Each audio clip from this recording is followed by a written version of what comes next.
Today I'm making fried whole snapper with rice and peas and fried Bammy, a little Haitian and Jamaican fusion since I'm Haitian and married to a Jamaican man. At the store, make sure to clean the fish for you. They'll gut it, remove the scales and fins, which makes things so much easier at home. Once home, I wash my fish with lime and a little white vinegar, rubbing the lime all over to remove any fishy smell and really clean it. Next, score the fish. I made about 3 cuts on each side. This helped the seasoning penetrate the fish better. After that, double check that all the scales are gone. Rinse under cold water and pat the fish dry. For seasoning, I'm using my green épices, a blend of scallions, thyme, garlic, parsley, bell pepper, and onions. Typical Caribbean flavor. I also added salt, black pepper, Old Bay, and later Loisa Adobo seasoning. Once seasoned, you can marinate it overnight, or if you cook in the same day, let it sit anywhere from 30 minutes to 2 hours. Before frying, I set up my station so everything goes smoothly. I pat the fish dry again and lightly dust each side with flour, just enough to coat it, then set it aside. Now for frying, I'm using our T-fal Deep Fryer. If I tell you this is only my third time frying fish like this in my life, would you believe me? I never wanted a deep fryer, but my husband bought one since fried fish is his favorite. And honestly, it makes it so easy. It even drains and filters the oil.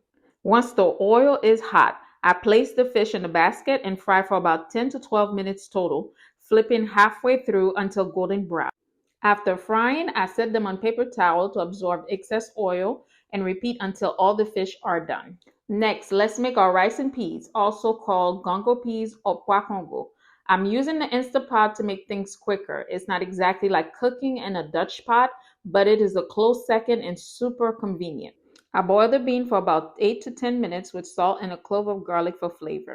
While the beans are cooking, let's prep the bami. If you're not familiar, bami is made from cassava and is absolutely delicious. I cut each piece into 4 sections, then soak them in milk or water. You can also add a little salt. This softens the inside so it fries perfectly. Let it soak for about 10 to 20 minutes, flipping halfway through if needed. Once your beans are cooked, drain and set it aside. Turn on the saute mode in your Instapot, add in your oil and your épices. Add back in your beans, salt, black pepper, adobo sazon, and smoked paprika. Add in your washed rice and add in a can of coconut milk. My ratio is 3 to 3. So 3 cups of rice and 3 cups of liquid. Remember to taste as you go. I added pimento, clove, and since I wanted to retrieve the clove later, I poked them through a scallion. Now press the rice setting on the Instapot and you are all done. Now let's fry up our bami. Now dry them off to absorb any excess moisture. Fry them up until golden brown. They should look like this. Set them on paper towel to absorb excess oil. Here is the final result, your fried fish, your bami, and your rice and peas.